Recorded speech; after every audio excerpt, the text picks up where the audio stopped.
Bonjour à toutes et à tous et bienvenue à notre webinaire qui va parler des nouveaux robots collaboratifs d'ABB.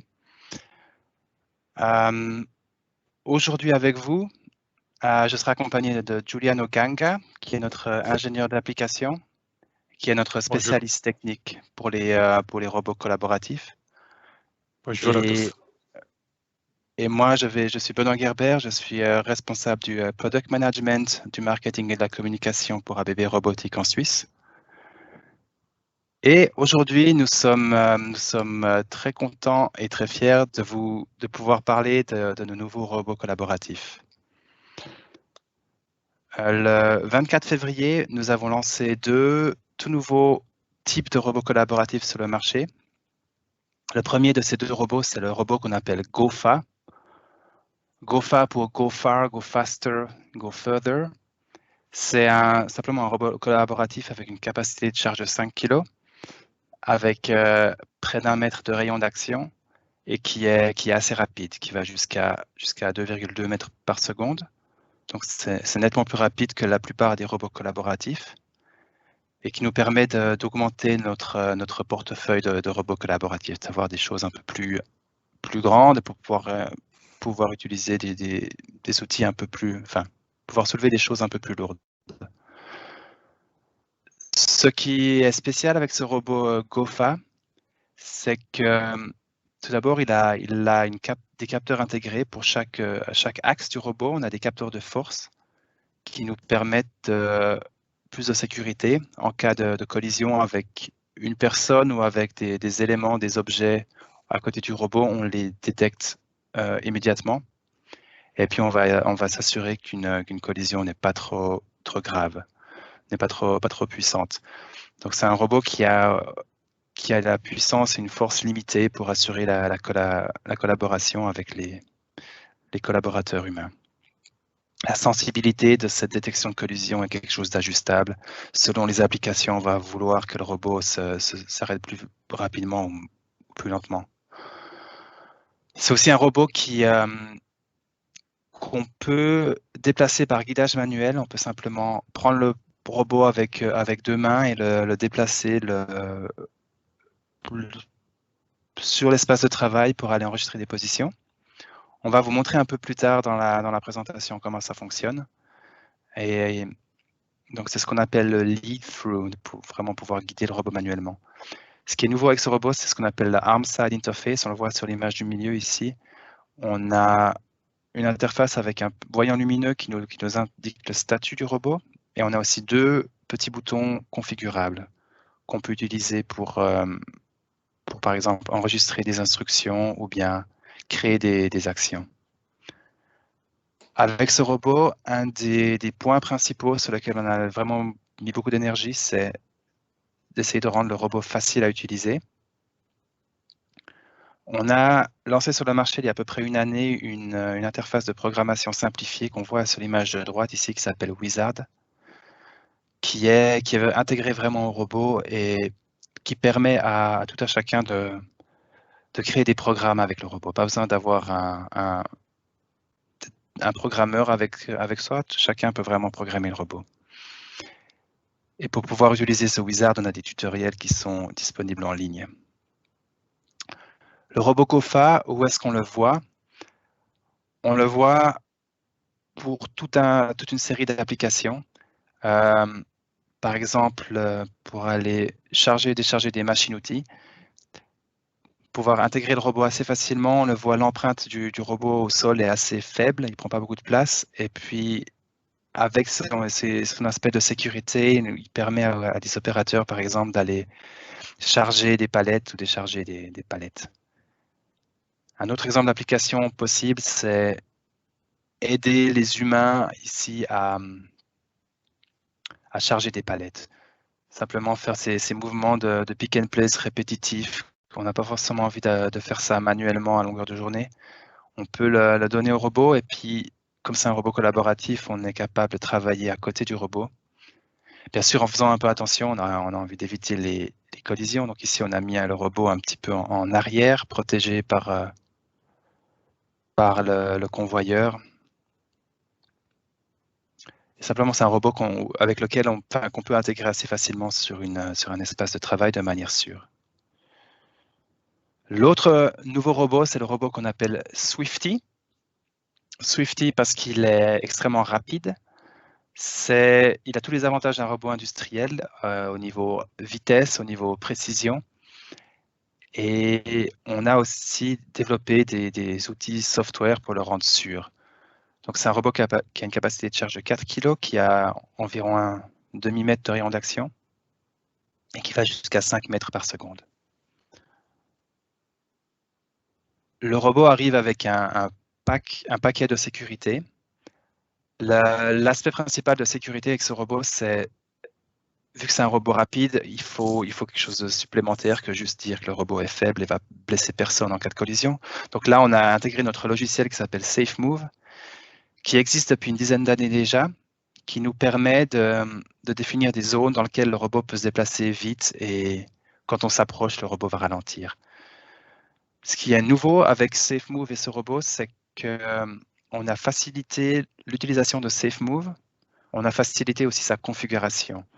On a sur le pupitre opérateur qui vient avec le robot, on a une interface pour pouvoir configurer SafeMove, pour pouvoir définir des zones dans laquelle le robot peut se déplacer et dire à quelle vitesse le robot a le droit de se déplacer dans ces zones. Pour aussi simplifier l'utilisation et la mise en place du robot, on offre un scanner 2D avec le robot qui est déjà préconfiguré. Donc, ça facilite la mise en service. On a aussi un voyant lumineux sur le robot comme sur le GOFA. Ça n'a pas une fonction de sécurité. Ça n'a pas de fonction de sécurité, mais simplement, c'est plus facile de se rendre compte. Quand un robot tourne, on voit facilement s'il va à pleine vitesse ou s'il ralentit. Quand le robot va à pleine vitesse, le voyant lumineux est vert. Quand il va à vitesse réduite, il est jaune. Et il passe au rouge quand le robot s'arrête.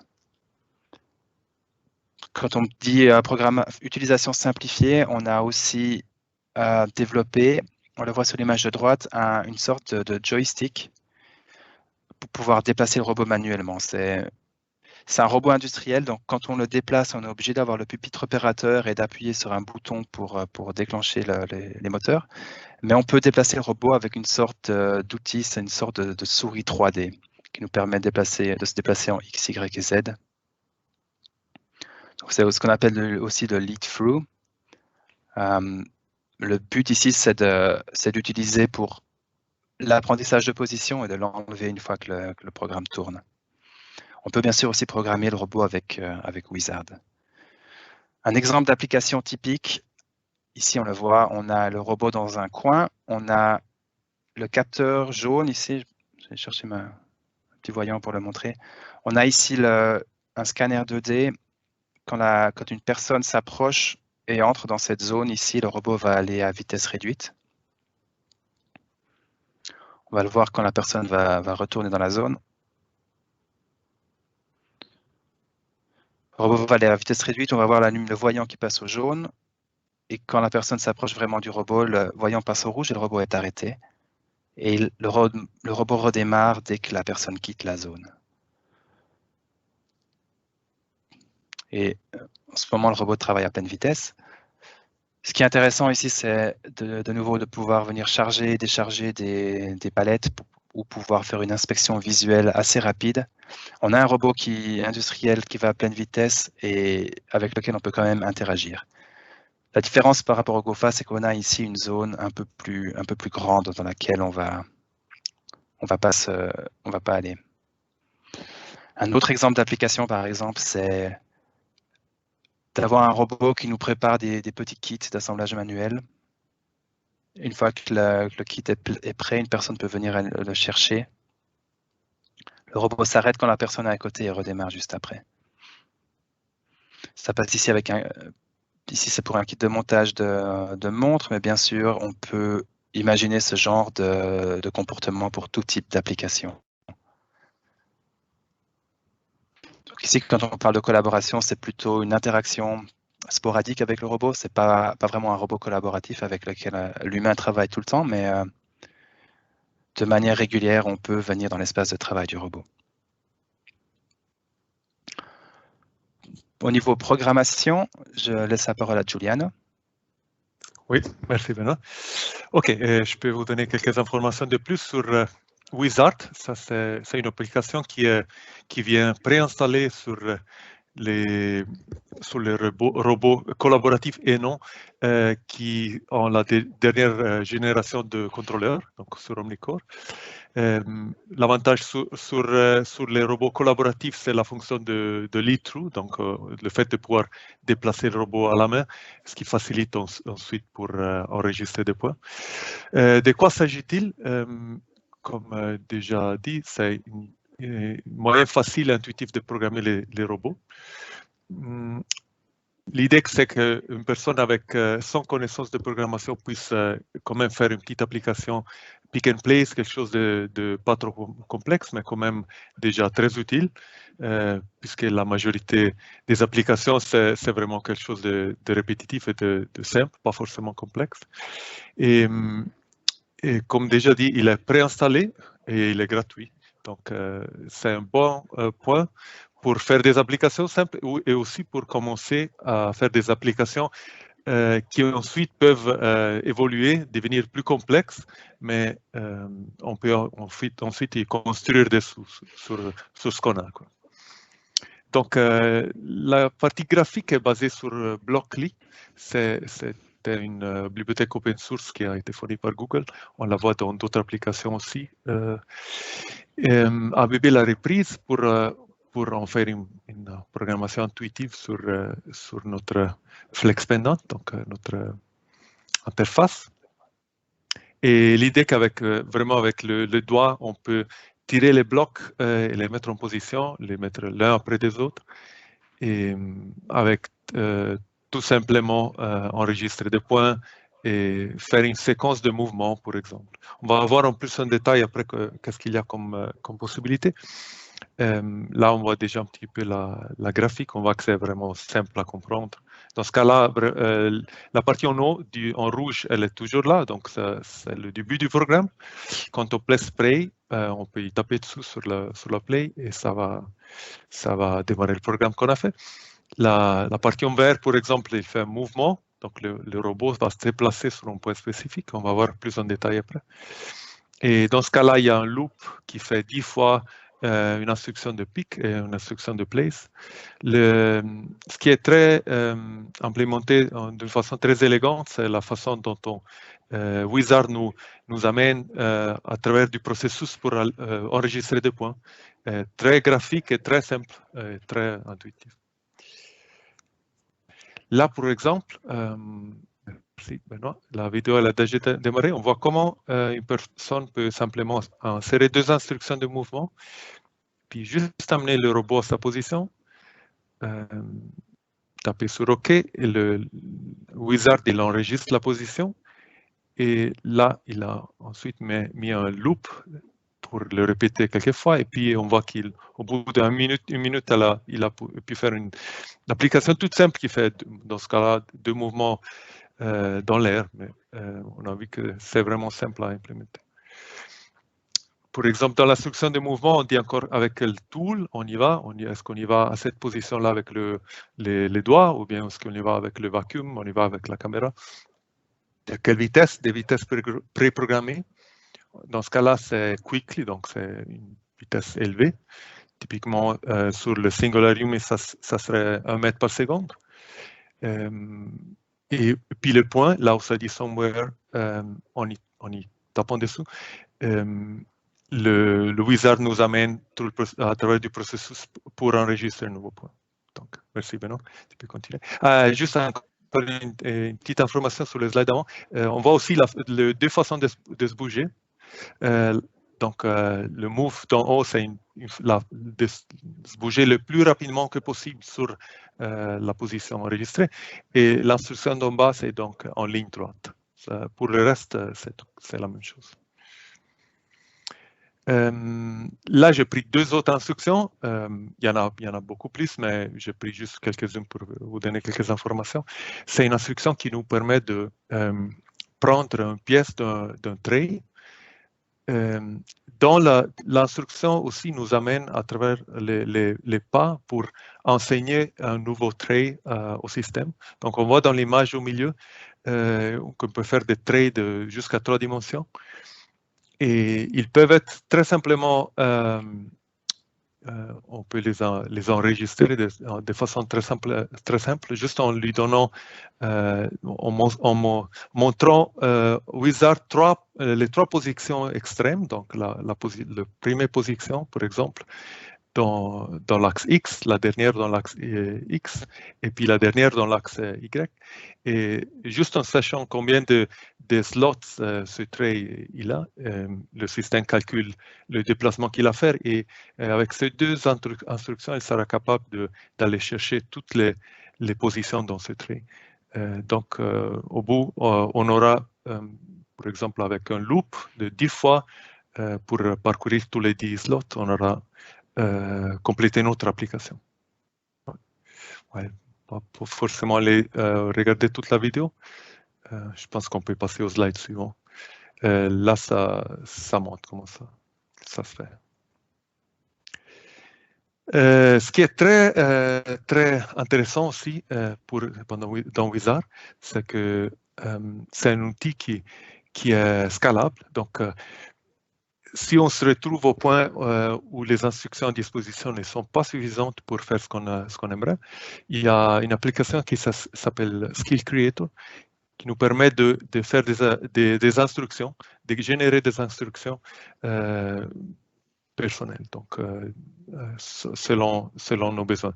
Typiquement, ça serait une personne soit de ABB, soit de l'entreprise avec des connaissances de programmation, qui génère un code qui est assigné à une instruction qu'on va retrouver dans Wizard et qui pourra être utilisé dans cette programmation graphique de façon toute simple.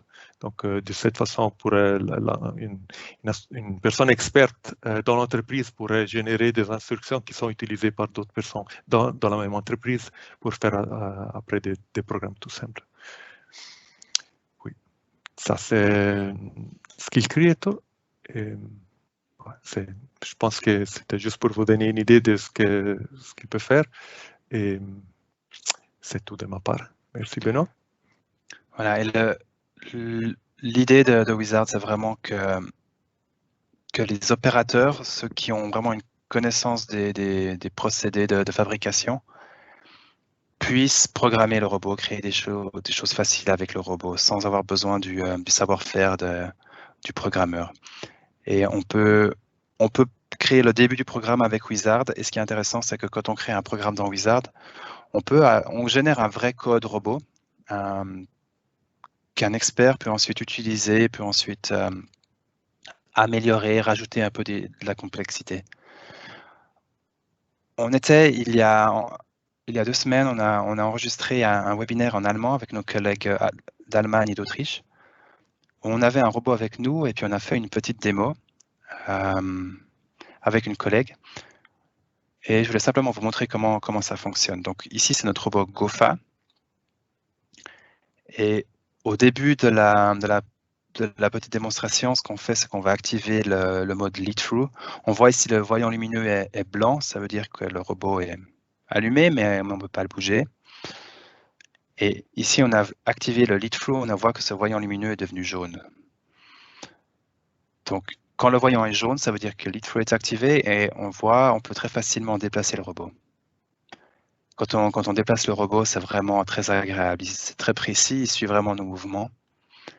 Et c'est vraiment facile d'aller apprendre des points. On voit ici ces 2 boutons qu'on peut configurer. Donc, dans ce cas-là, on a défini qu'un bouton enregistre des positions quand on appuie dessus, et l'autre bouton active et désactive le vacuum.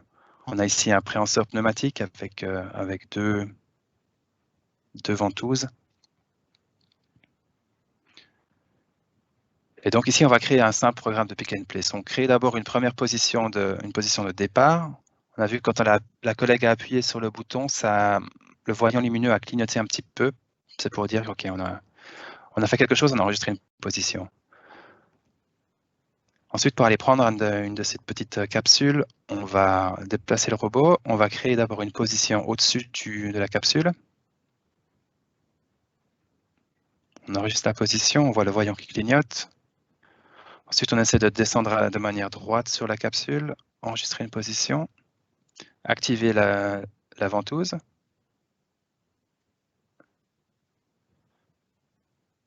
Et quand on repart de manière droite, en haut, on voit la capsule qui est restée accrochée à la ventouse. On enregistre une autre position.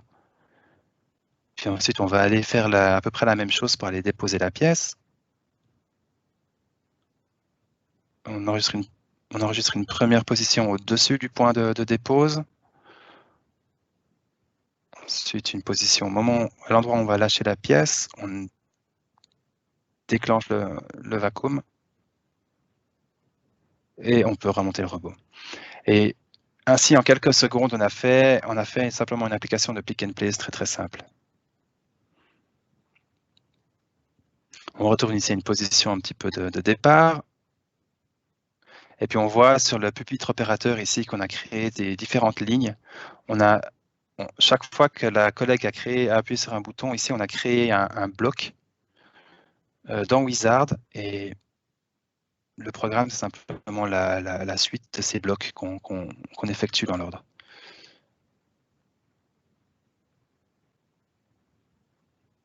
Quand on exécute le programme, le robot devrait faire exactement ce qu'on a fait. Donc très rapidement, on peut faire quelque chose de simple avec Wizard. Et comme l'a dit Giuliano avant, si on veut permettre aux opérateurs de faire des choses un peu plus avancées, on peut leur préparer les blocs dédiés. Quelques mots encore sur les robots collaboratifs en général. Bien sûr, quand on parle de robot collaboratif, il y a, à notre avis, il y a trois points principaux qui rendent le robot intéressant. Le premier, c'est la sécurité, d'avoir des robots qu'on peut utiliser à côté des collaborateurs sans avoir peur pour eux et en santé. Donc au niveau du GOFA, c'est un robot qui a une puissance limitée, c'est-à-dire qu'il n'a pas assez de force pour blesser quelqu'un. On peut ajouter des capteurs au GOFA. Avec Swifty, on a aussi toujours des capteurs qui nous permettent d'ajouter encore plus de sécurité. Je crois qu'il y a un écho, Giuliano, si tu peux muter. Oui. Merci. Ok, donc on peut ajouter des capteurs externes pour ajouter de la sécurité et tout ça est connecté et contrôlé par notre logiciel de sécurité SafeMove. Un robot collaboratif, c'est aussi important qu'il soit facile à utiliser. Donc pour ça, on a développé ces modes de lead-through. Pour le GOFA, pouvoir prendre le robot directement à la main, ou bien pour Swifty, utiliser ce joystick, cette souris 3D. Et on utilise Wizard pour programmer le robot facilement. Et au niveau installation du robot, on a aussi des robots qui sont légers et qui prennent pas beaucoup de place. On peut les monter comme on veut, sur une table, au sol, sur un mur au plafond. C'est vraiment simple. Et pour les brancher, c'est simplement brancher l'armoire de contrôle sur une prise de 120 volts et ça tourne. Après, bien sûr, le Cobot, ce n'est pas la solution à tous les problèmes qui peuvent se poser dans l'industrie. De manière générale, quand on a des applications où on a besoin d'une grosse variété d'opérations, où on a besoin d'une flexibilité énorme et où le volume de production, ce n'est pas la chose principale, à notre avis, la production manuelle, c'est toujours la meilleure des solutions. Pour les applications, on produit énormément de pièces, il faut que ça aille vite, il faut faire beaucoup de pièces et on n'a pas besoin de toujours reprogrammer les choses. L'automation traditionnelle, ça reste la solution la plus intéressante, mais au milieu, à notre avis, il y a un gap énorme pour lequel les robots collaboratifs sont bien placés. Bien sûr, un robot collaboratif, ça veut dire des coûts d'installation réduits par rapport à l'automation traditionnelle, surtout au niveau sécurité, au niveau convoyeur. Si on peut amener les pièces manuellement robot n'a pas besoin d'avoir un système de convoyants, de bande de convoyeurs très compliqué. Les robots sont rapidement reprogrammables. On peut changer l'environnement du robot. C'est-à-dire, un jour, on peut travailler ici avec des échantillons pharmaceutiques et puis on peut très rapidement changer le setup, mettre des autres pièces, un autre type de palette, un autre type de produit et charger un autre programme. Donc, à notre avis, c'est quelque chose de vraiment intéressant au niveau flexibilité, qui garde quand même une vitesse assez élevée. C'est pas aussi rapide que l'automation standard à grande échelle, mais ça reste intéressant. Quand on parle de collaboration avec des robots, il y a plusieurs types de collaboration. Et si simplement rappeler de quoi on parle, l'application standard qu'on connaît depuis 40 ans, c'est bien sûr une cellule fermée avec une barrière physique, sans interaction entre les collaborateurs humains et le robot. Quand on parle de collaboration, en réalité, c'est très vaste. Il existe toute une série de possibilités. La solution la plus simple est simplement la coexistence. On a des fois des sociétés, on a envie de se passer de barrières de sécurité. On n'aura pas d'interaction entre les collaborateurs et les machines. Simplement, on a un atelier ou un site de production sans barrière. En général, pour assurer la sécurité des personnes, on va quand même mettre ici des barrières lumineuses ou des choses comme ça. Le robot va s'arrêter. Dans certains cas, on a envie d'avoir une interaction sporadique avec le robot, peut-être toutes les heures ou toutes les 2 heures, aller mettre une palette de nouveaux produits et décharger les produits terminés. On a une certaine interaction, mais pas régulière. Pour ça, les systèmes comme Swifty sont vraiment adaptés, où on peut mettre un capteur et le robot va s'arrêter pendant une courte période et redémarrer à pleine vitesse dès que la personne s'en va. Quand l'interaction est plus régulière, c'est peut-être plus intéressant de mettre un GOFA, un robot qui va de manière générale moins vite. Quand la personne s'approche, on ne va pas déranger le procédé. Et avec un robot GOFA, on peut vraiment entrer dans une vraie coopération avec le robot. Ou sans gros système de scanner ou de barrière lumineuse, on peut aller de temps à autre près du robot. Vous connaissez peut-être déjà notre famille de robots Yumi, qui sont des robots collaboratifs à faible capacité de charge, extrêmement sûrs, qu'on utilise dans les applications vraiment de collaboration, où on peut, sans crainte pour les collaborateurs, mettre le robot quelque part derrière une machine, le laisser travailler et avoir des gens qui vont à proximité. Le Yumi existe depuis 5 ans maintenant, ou 6 ans 6 ans. C'est un robot qui fonctionne très bien pour les petites pièces, et maintenant on est vraiment content d'avoir une gamme complémentaire de robots collaboratifs à plus grande capacité de charge.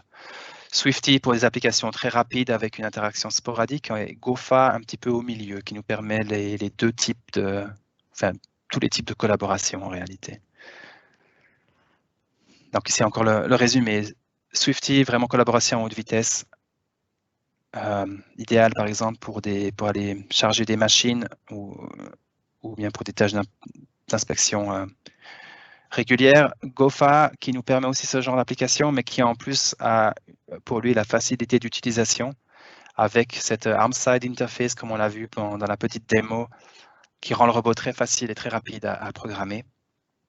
Et on a toujours la famille Yumi pour les applications extrêmement collaboratives, avec un robot qui est vraiment trop faible pour blesser les gens, et avec toutes ces matières grises ici qui sont des rembourrages qui vont faire que non seulement on va blesser personne, mais en plus ça ne va pas faire mal s'il y a une collision.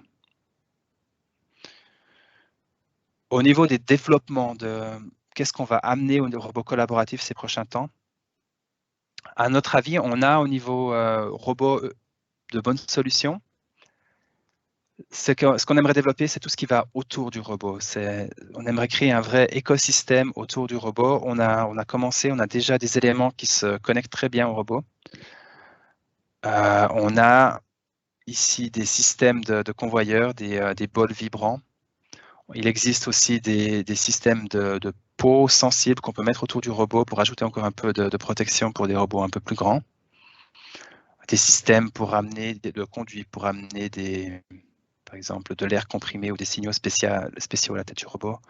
Il existe toute une série d'outils, de préhenseurs qu'on peut connecter facilement au robot. Bien sûr aussi les éléments de sécurité, que ce soit des scanners 2D, des barrières lumineuses ou autres.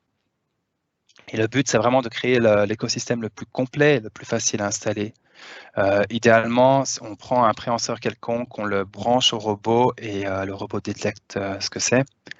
Et idéalement, on a aussi les fonctions pour ouvrir ou fermer un préhenseur déjà intégré dans Wizard. Voilà. Encore quelques mots sur nous, si vous ne nous connaissez pas. ABB Robotics, c'est bien sûr une société globale. On a à peu près 10 000 employés à travers le monde, dans plus de 50 pays. En Suisse, on a une petite équipe de 25 personnes à peu près. On est basé à Baden, près de Zurich. Ce qu'on fait, c'est qu'on supporte les sociétés pour développer leurs projets. On travaille beaucoup avec des intégrateurs, mais on a aussi une équipe capable de réaliser des petits projets, que ce soit pour soutenir les intégrateurs ou bien des fois on a des clients qui aimeraient travailler directement sans passer par des tiers. On va les former, on va leur montrer comment fonctionnent les robots. On a aussi une équipe de service après-vente, bien sûr, pour réparer les robots, pour faire la maintenance et s'assurer que leur durée de vie est la plus longue possible. On a un centre de formation aussi à Baden avec plusieurs robots d'à peu près tous les types. C'est bien sûr important que les utilisateurs de robots soient formés correctement pour pouvoir travailler de manière efficace. Donc, on fait des formations de programmation, d'utilisation des robots. On est aussi naturellement disponible pour tout type de questions. Une équipe qui parle français, anglais, allemand, italien. On a aussi un lab chez nous à Baden où on peut faire des études de faisabilité avec des robots. Si vous avez des projets un peu spéciaux et vous n'êtes pas sûr si le robot c'est vraiment la meilleure solution pour ce projet, on peut faire des tests chez nous. Voilà comment on est organisé. Et maintenant, j'espère que vous avez quelques questions pour nous.